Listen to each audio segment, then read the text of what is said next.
একের পর এক দুঃসাহসিক অভিযান, সংকটময় পরিস্থিতি মোকাবেলা, পেশাদারিত্বের সাথে সন্ত্রাসী হামলা প্রতিহত করা, এমন পরিস্থিতিতেই শান্তিরক্ষা মিশনের দিনগুলো কাটে বাংলার সেনানীদের। বিরোধপূর্ণ অঞ্চল সেন্ট্রাল আফ্রিকান রিপাবলিকে গুরুত্বপূর্ণ দায়িত্ব পালন করছেন বাংলাদেশ সেনাবাহিনীর সদস্যরা। সংকট সামলে বিশ্বকে দিচ্ছেন শান্তির বার্তা আর বাংলাদেশকে করছেন গৌরবান্বিত। সেন্ট্রাল আফ্রিকান রিপাবলিক থেকে ফিরে আহমেদ রেজা জানাচ্ছেন বিস্তারিত।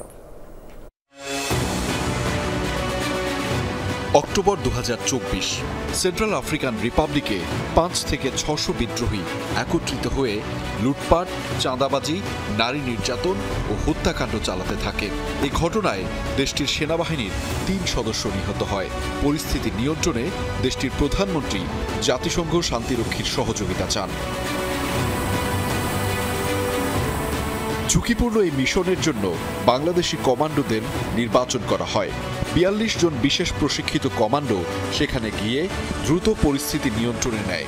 পরিকল্পিত সামরিক কৌশলে বিদ্রোহীদের শক্তি ধ্বংস করে দেয় শান্তিরক্ষী মিশনে থাকা বাংলার সেনারা, যেটি অপারেশন জাংবা নামে পরিচিত।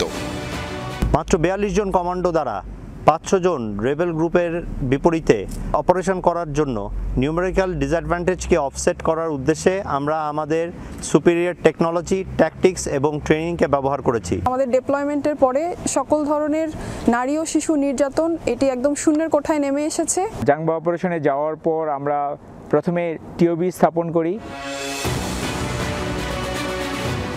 মৃত্যু ভয়কে উপেক্ষা করে শান্তিরক্ষায় এমনই নানা বিপদসংকুল পরিস্থিতি সামাল দেন সেনা সদস্যরা। পেশাদারিত্ব ও সাহসিকতায় মৃত্যুঞ্জয়ী বেশে বাংলার লাল সবুজকে করেন আরও গৌরবান্বিত। সন্ত্রাসী কার্যক্রম প্রতিহতে তাদের অবদান প্রশংসিত হচ্ছে আন্তর্জাতিক অঙ্গনেও। আমাদের লাল সবুজ পতাকার সাথে এই নীলের কোনো অপমান না হয় এবং এর জন্য যেন আমরা আমাদের দেশ এবং জাতিকে নীল ব্যানার অর্থাৎ এই ব্লু ব্যারেটের ব্যানারে আরও উঁচুতে নিয়ে যেতে পারি, এই চ্যালেঞ্জকে মোকাবেলা করতে আমরা সবসময় উদ্গ্রীব এবং সচেষ্ট। লাল সবুজের প্রতীকটাকে ধারণ করে, বুকে ধারণ করে কিন্তু আমরা আমাদের যে মনোবল আছে প্লাস যে আমাদের পারফরমেন্স এটাকে আমরা ফুটাই তুলছি এবং এটা প্রতিফলন কিন্তু আমরা সবসময় কিন্তু আমরা দেখাচ্ছি। সন্ত্রাসী কার্যক্রম শূন্যের কোঠায় নিয়ে আসতে সংঘাতপূর্ণ অঞ্চলে দিবারাত্রি টহল, আধুনিক প্রযুক্তি ও অস্ত্রের ব্যবহারেও বাংলাদেশ সেনাবাহিনীর আছে বিশেষ দক্ষতা। এছাড়া সেনাবাহিনীর বিশেষায়িত search and detect team IED বা ইম্প্রোভাইজড এক্সপ্লোসিভ ডিভাইস শনাক্ত ও নিষ্ক্রিয় করতে সবার আগে ছুটে যায়। পৃথিবীর অন্যান্য যে কোনো সেনাবাহিনীর মতনই কিন্তু আমরা প্রযুক্তিগত দিকে যেরকম drone warfare, anti drone warfare, ID, anti ID threat এইগুলোকে কাউন্টার করার যে প্রযুক্তিগত সক্ষমতা এবং রাত্রি নাইট ভিশনের যে সক্ষমতা সেটা কিন্তু আমাদের অলরেডি রয়েছে।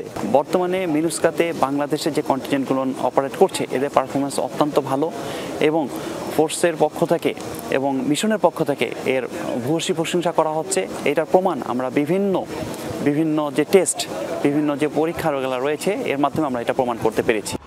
সংকট চ্যালেঞ্জ উতরে বাংলাকে গর্বিত করার ও বিশ্ব শান্তি বজায় রাখতে সর্বদা অকুতভয় বাংলার সেনানীরা।